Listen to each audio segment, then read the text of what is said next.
Hi friends, ఈ వారం మనం వింటున్నది గోగినేని మణి రచనలు పరిశీలన అనే పిహెచ్డి పరిశోధనా గ్రంథంలో 8వ భాగం. రచయిత డాక్టర్ అర్జున్రావు లక్కరాజు, చదువుతున్నవారు రాధికా గోగినేని. మరి గోగినేని మణి రచనలు పరిశీలన అనే ఈ పిహెచ్డి పరిశోధనా గ్రంథంలో 4వ అధ్యాయమైన గోగినేని మణి రచనలు శిల్పంలో శీర్షికల ప్రాధాన్యత గురించి చూద్దాం. శీర్షికలు. కథకు శీర్షిక అతి ప్రధానమైంది. శీర్షిక కథలోని విషయానికి ప్రతిబింబం. శీర్షిక పాఠకుణ్ణి క్షణంలో ఆకర్షిస్తుంది, అంతేకాదు పఠనాసక్తిని కలిగిస్తుంది. రచయిత తాను రాసిన కథలోని విషయాన్ని బట్టి లేక కథలో ఉన్న ప్రధాన పాత్రను బట్టి ఏదో ఒక శీర్షిక పెట్టడం పరిపాటి. ఆ శీర్షికలోనే రచయిత ప్రత్యేకత కనిపిస్తుంది. రచయిత ఎంతగానో ఆలోచించి శీర్షికలు పెట్టడం జరుగుతుంది. ప్రతి రచయిత శీర్షిక ప్రకటనలో వైవిధ్యాన్ని పాటిస్తారు. గోగినేని మణి తమ కథల్లో కొన్నింటికి ప్రధాన పాత్రల పరంగానూ, మరికొన్నింటికి సంఘటనాత్మకంగానూ, ఇంకొన్నింటికి కథ ముగింపు వాక్యాన్ని అనుసరించి శీర్షికలు పెట్టినట్లు తెలుస్తుంది. వీరి కథల్లో ఉన్న శీర్షికలను పరిశీలిస్తే శీర్షికల్లో ఉన్న శిల్ప సౌందర్యం, విశిష్టత తెలుస్తుంది. పాత్ర పేరు ప్రాధాన్యంగా వచ్చిన శీర్షికలు. గోగినేని మణిగారు కొన్ని కథల్లో ప్రధానమైన పాత్రను తీసుకుని ఆ కథలకు అదే శీర్షికగా పెట్టినట్లు తెలుస్తుంది. అటువంటి వాటిలో ప్రధానంగా చుక్కమ్మ. ఈ కథలో ప్రధాన పాత్ర చుక్కమ్మ. చుక్కమ్మ అన్న నూకరాజు వదిన గంగ ఆమెకు పుట్టింటి నుండి రావాల్సిన కట్నం డబ్బులు ఇవ్వడం లేదని చుక్కమ్మ అత్త శాపనార్థాలు పెడుతుంది. అత్త మాటలకు బాధపడి తన మెడలోని గొలుసు జాతరలో పోయినట్లు నమ్మించి తాకట్టు పెట్టి సొమ్మును పుట్టింటి వాళ్ల చేత ఇప్పిస్తుంది చుక్కమ్మ. కథ మొత్తం చుక్కమ్మ పాత్ర చుట్టూనే తిరుగుతుంది కావున ఈ కథకు శీర్షిక చక్కగా సరిపోతుంది. మోహన గీతం. ఈ కథలో కథానాయకుడు మోహన్, కథానాయిక గీత. వీరిద్దరి పేర్లను కలిపి మోహన గీతం అనే శీర్షికను పెట్టారు రచయిత్రి. కెనడా మామయ్య. ఈ కథలో ఈ పాత్ర ప్రత్యక్షంగా కనిపించదు గాని కథ మొత్తం ఆ పాత్ర చుట్టూనే నడుస్తుంది. కెనడా నుంచి వచ్చే మామయ్య గురించి ఎదురుచూసే నందుకు చివరకు నిరాశే మిగులుతుంది. ఐశ్వర్య మదంతో ఉన్న మామయ్యకు ప్రేమానురాగాలు, మమకారం లేదని తెలుసుకుని బాధపడతాడు. విమల, ఆనందరావు. ఈ కథలో విమల, ఆనందరావులు భార్యాభర్తలు. కథ మొత్తం ఈ రెండు పాత్రల మధ్యనే ప్రధానంగా నడుస్తుంది. చాలా చమత్కారంగా వీరిద్దరి మధ్య తమాషా సన్నివేశాలతో కథ సాగుతుంది. కథకు ఈ శీర్షిక నిర్ణయం సమంజసం. సుజన. రచయిత్రి గోగినేని మణి రాసిన నవల సుజన. ఇందులో ప్రధాన పాత్ర కథానాయక సుజన. ఈ నవలకు శీర్షికగా ప్రధాన పాత్రను తీసుకుని శీర్షిక నిర్ణయం చేయడం ముదావహం. నవల ఆద్యంతం ఈ పాత్ర ఆధారంగానే నడుస్తుంది. ఈ నవలను నవ్య వీక్లీలో కలవారి కోడలు శీర్షికతో సీరియల్గా ప్రచురింపబడింది. సాధారణంగా శీర్షికలు కథకు ఒక గుర్తింపును తేవడమే కాకుండా పాఠకులను వెంటనే ఆకట్టుకునే శక్తి కలిగి ఉంటాయి. సరళమైన భాషతో పాటు విషయప్రధానమైన భావాన్ని స్ఫురింపజేసే విధంగా శీర్షికలు ఉండటం గమనించవచ్చు. గోగినేని మణిగారు ప్రధాన పాత్రలను బట్టి శీర్షికలు పెట్టి ఆయా కథల ద్వారా తన రచనా శిల్పం ద్వారా పాఠకాదరణ పొందారు. తర్వాత చెప్పుకోదగ్గవి విషయ ప్రాధాన్యత గల శీర్షికలు. గోగినేని మణిగారు కథలో ఉన్న విషయానికి ప్రాధాన్యతనిచ్చి వాటికి శీర్షికలు పెట్టడం కనిపిస్తుంది. ఆ శీర్షిక పాఠకుణ్ణి ఆకర్షించి హత్తుకునేదిగా ఉండాలి. అదే పద్ధతిలో గోగినేని మణిగారు కూడా విషయాన్ని దృష్టిలో పెట్టుకుని కొన్ని కథలకు అటువంటి శీర్షికలు పెట్టినట్లు తెలుస్తుంది. వాటిలో ముఖ్యంగా చెప్పుకోదగ్గవి తొలిచూపు, నిప్పులేని పొగ, గాజులు తొడిగిన చెయ్యి, అప్పు ఇచ్చి చూడు, మాయలేడి, అతిథి దేవుడు, పబ్లిసిటీ, బాంధవ్యాలు, ఎన్నిక, అంచనా, కొత్త అనుభూతి, మనసున మల్లెలు, ఆచూపు, అవగాహన, కలిసిన హృదయాలలోన, మిత్రమా మన్నించు, అభిమాని, పుడమి పులకించింది, ఎడారిలో వసంతం, ఇద్దరూ ఏకవచనం, అత్తగారు కొత్త కోడలు మొదలైనవి. ఈ కథా శీర్షికలన్నీ రచయిత ఆ కథలో ఉండే వస్తువును బట్టి అనగా విషయ ప్రాధాన్యత బట్టి కథలకు శీర్షికలు పెట్టి తన రచనా శిల్పంతో పాఠకులకు, సమాజానికి ఏదో ఒక సందేశాన్ని అందించే ప్రయత్నం చేశారు. అలాగే తరువాత చెప్పుకోదగ్గవి సంఘటనాత్మక శీర్షికలు గల కథలు. గోగినేని మణిగారి శీర్షికల్లో విషయ ప్రాధాన్యత గల కథా శీర్షికలతో పాటుగా సంఘటనాత్మక కథా శీర్షికలు కూడా వీరి రచనల్లో కనిపిస్తాయి. జరిగిన సంఘటనను గాని తను విన్నవాటిని గాని కన్నవాటిని గాని కథాంశంగా తీసుకుని వాటికి సంఘటనాత్మక కథకు తగ్గ శీర్షికలను పెట్టారు. అటువంటి వాటిలో ముఖ్యంగా చెప్పుకోదగ్గవి ప్రేమలేఖ, వాస్తవం, లెక్క తప్పింది, మమతల హారం, నేను మంచిదాన్ని కాదు, అపోహ, అమ్మా మన్నించవు, 911, ట్రేడ్ సీక్రెట్, పేరు మారింది, రాట్నం పిలిచింది, తానొకటి తెలిస్తే, మొగలి పువ్వు, షాక్ ట్రీట్మెంట్, బోధివృక్షం నీడలో, ఎదురుదాడి, దెయ్యం కథ, పై చేయి మొదలైనవి. గోగినేని మణిగారు రాసిన కథల్లో ఉన్న శీర్షికలను పరిశీలిస్తే విషయ వివరణలోనూ, శీర్షికల్లో వైవిధ్యాన్ని ప్రదర్శించటంలోనూ, వస్తువు ఎన్నుకోవడంలోనూ తనదంటూ ఒక ప్రత్యేకమైన వైవిధ్యాన్ని ప్రదర్శించినట్లు తెలుస్తుంది. శీర్షికల తర్వాత రచనా శిల్పంలో చెప్పుకోదగ్గది కథాకథనం. కథాకథన శిల్పం రచయిత్రి రాసిన కథకు ఆధారం విషయం లేక వస్తువు. ఆ వస్తువును చెప్పే పద్ధతిని లేదా వివరించే పద్ధతిని కథనం అని చెప్పవచ్చు. ఒక రచయిత ప్రతిభను తెలుసుకోవడానికి సరైన కొలబద్ద కథాకథన శిల్పమని భావించవచ్చు. కథాకథన పద్ధతి 2 విధాలు. మొదటిది పరాశ్రయ పద్ధతి, రెండవది ఆత్మాశ్రయ పద్ధతి. పరాశ్రయ పద్ధతి దీనిలో రచయిత ప్రథమ పురుషులో కథను నడిపిస్తాడు. గోగినేని మణిగారు కూడా తమ కథల్లో కొన్నింటిని ప్రథమ పురుష కథనంలో పరాశ్రయ పద్ధతిలో కథను నడిపించారు. వాటిలో ముఖ్యంగా చెప్పుకోదగ్గవి తొలిచూపు, ప్రేమలేఖ, లెక్క తప్పింది, మమతల హారం, నేను మంచిదాన్ని కాదు, అతిథి దేవుడు, పబ్లిసిటీ, బాంధవ్యాలు, అమ్మా మన్నించవు, ఎన్నిక, మొగలి పువ్వు, చుక్కమ్మ, విజ్ఞాపన, బోధివృక్షం నీడలో, మోహన గీతం, ఎదురుదాడి, ప్రేమతో, 911, మనసున మల్లెలు, అమ్మ కోరిక, ట్రేడ్ సీక్రెట్, రాట్నం పిలిచింది, గెలుపు నాది, మంచి గంధం, ఆ చూపు, అవగాహన, కలిసిన హృదయాలలోన, మిత్రమా మన్నించు, అభిమాని, తానొకటి తలిస్తే, అమ్మ కావాలి, విమలా ఆనందరావు, ఎడారిలో వసంతం, ముందు చూపు, స్నేహం, షాక్ మొదలైనవి.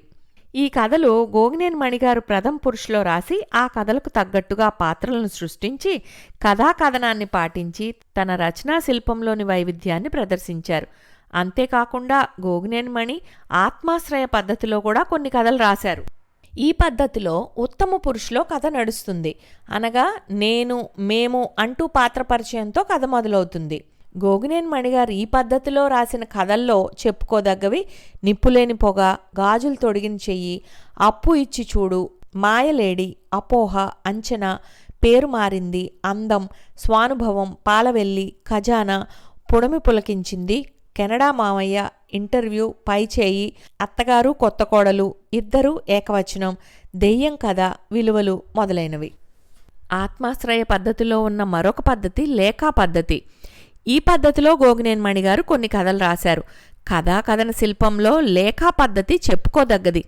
దీనివల్ల కథను సంక్షిప్తం చేయడానికి, గతాన్ని తెలపడానికి, రహస్యాన్ని వివరించడానికి, ముఖాముఖిగా చెప్పలేని విషయాన్ని చెప్పడానికి ఈ లేఖా పద్ధతిని రచయితలు అవలంబిస్తారు. గోగినేని మణిగారు లేఖా పద్ధతిని ప్రవేశపెట్టి రాసిన కథల్లో ముఖ్యంగా చెప్పుకోదగ్గవి కొత్త అనుభూతి, ఎదురుచూపు మొదలైనవి. ఎత్తుగడ రచయిత తన అంతరంగంలో ఉన్న ఒక విభిన్న ఆలోచనను రచనగా ఆవిష్కరింపచేయడానికి మొదటిగా తీసుకునే అంశం ఆ రచన యొక్క ఎత్తుగడ అవుతుంది. కథానిక సాహిత్యంలో 4 రకాల ఎత్తుగడలు ఉంటాయి. అవి నాటకీయ ఆరంభం, ఆరంభిక చిత్ర విధానం, కుతూహల పూర్ణ ఆరంభం, ఇతివృత్తాత్మక ఆరంభం. నాటకీయ ఆరంభం నాటకీయ ఆరంభం ఎత్తుగడ రకాల్లో ఉత్తమమైనది. కథారంభంలోనే సంభాషణల రూపంలో పాత్రలను ప్రవేశపెట్టడం జరుగుతుంది. కథ యొక్క విషయం వారి మాటల్లోనే ద్యోతకమవుతుంది. గోగినేని మణిగారి కథల్లో కొన్ని ఈ విధమైన ఎత్తుగడలు కలిగి ఉన్నాయి. వాస్తవం కథ భార్యాభర్తలైన కామాక్షి, విశ్వం పాత్రల మధ్య సంభాషణలుగా కథ ప్రారంభమవుతుంది.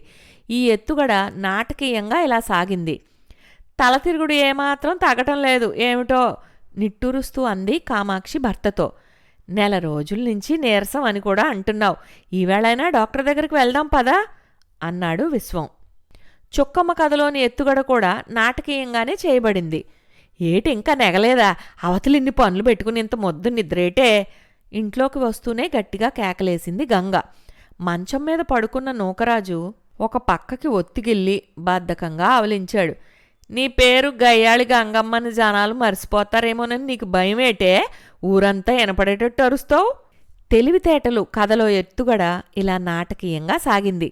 టీవీ చూస్తున్న చలపతి, చూడు ఎంతమంది ఆడవాళ్ళు ఎన్ని ప్రోగ్రాముల్లో పాల్గొంటున్నారో, నీకే తెలివితేటలు లేవు, కనీసం వంటలు చేస్తూ అయినా టీవీలో కనిపించొచ్చుగా అన్నాడు ఎగతాళిగా భార్య ప్రతిమతో. కొత్త రకాల వంటలు చాలానే చేయగలను, కాకపోతే కావలసినవన్నీ మీరు తేలరని సంశయిస్తున్నానంతే అంటుంది ప్రతిమ.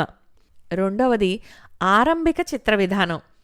నాటకీయ ఆరంభం తర్వాత చెప్పుకోదగ్గ ఎత్తుగడ ఆరంభిక చిత్ర విధానం. ఇటువంటి ఎత్తుగడలో రచయిత చక్కటి వర్ణనలతో కూడిన ఒక చిత్రాన్ని పాఠకుని కళ్లకు కడతాడు.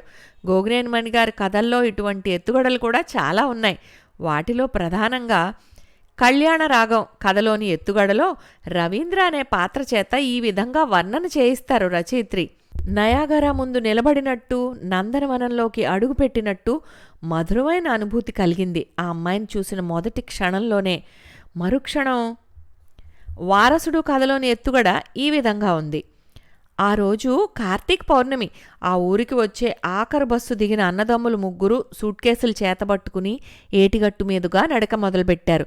వెండి కొండేదో కరిగి ప్రవహిస్తున్నట్లుగా వెన్నెల్లో మెలమెలలాడుతున్న ఏరుని చూడగానే ఆ ముగ్గురిలోకి చిన్నవాడైన సుందర్రావుకి ఒక పాటలోని చరణం గుర్తుకు వచ్చి, ఏటి ఒడ్డున ఇల్లు కట్టుకుని నీటి అద్దమున నీడ చూసుకుని అంటూ కూనిరాగాలు తీశాడు.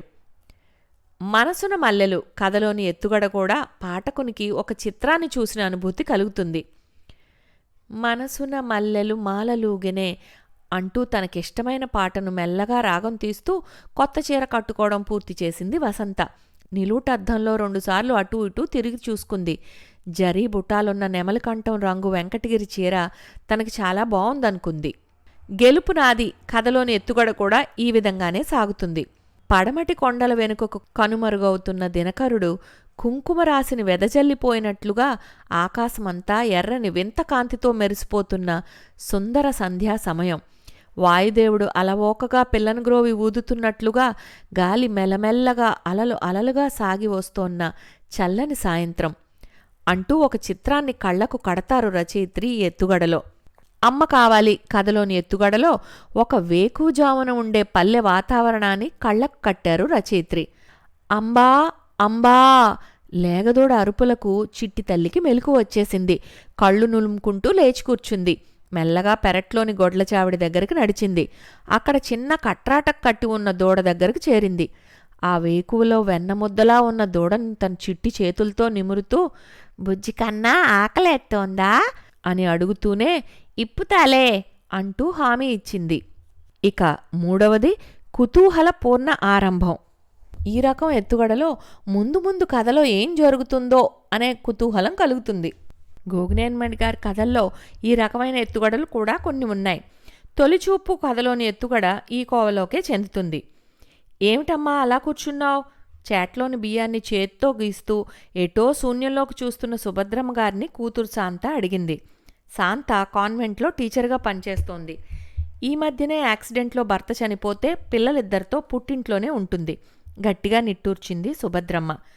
ఏం చేయమంటావు, నీ తమ్ముడు చేసుకొచ్చిన నిర్వాకానికి మతిపోతుంది నిష్ఠూరంగా అంది సుభద్రమ్మ.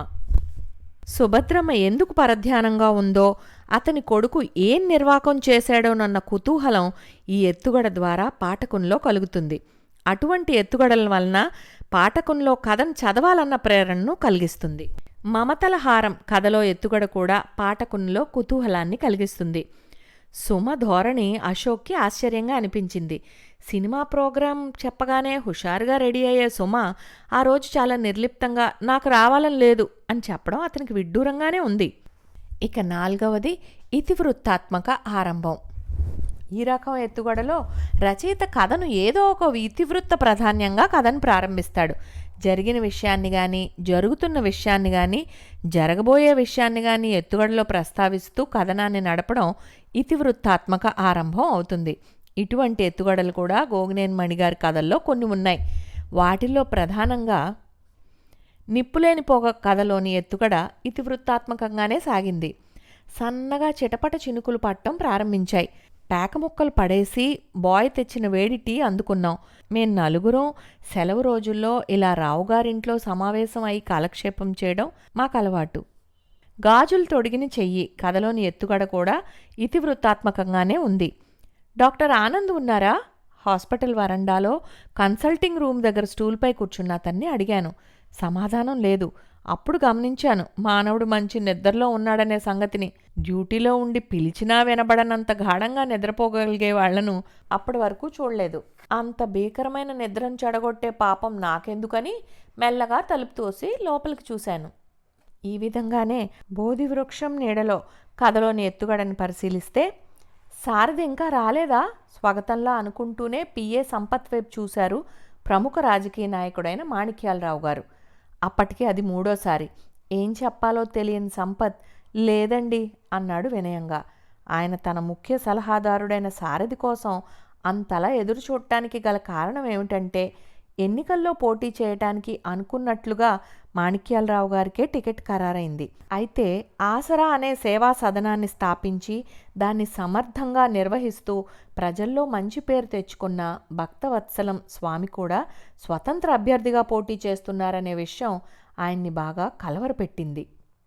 ఇంతటితో 8వ భాగం సమాప్తం. వచ్చే వారం హాస్యంతో కూడుకున్న ఎత్తుగడలను పరిశీలిద్దాం.